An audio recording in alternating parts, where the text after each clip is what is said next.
الحمد لله علي الذات عظيم الصفات سميع الصفات كبير الشان جليل القدير رفيع الذكر مطاع الامر جليل البرهان رقيب الاسم وزير العلم وسير العلم كثير الغفران جميل الثناء جزيز العطاء موجب الدعاء عميم الاحسان سريع الحساب عليم العذاب عزيز السلطان ونشهد ان لا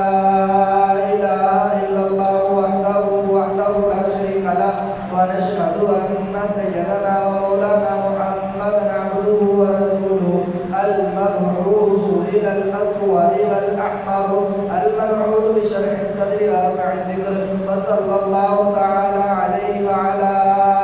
آله وأصحابه الذين هم خلاصة العرب العرفاء وخير الخلائق بعد الأنبياء أما بعد فيا أيها الناس وحدوا الله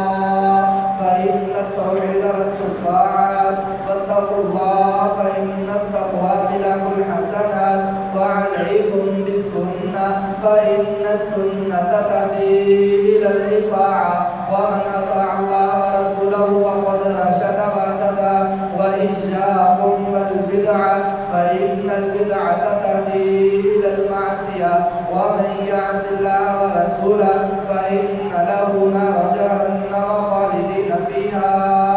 أبدا وقال ربكم ادعوني يستجب لكم إن الذين يستكبرون عن عبادتي سيدخلون جهنم داخرين بارك الله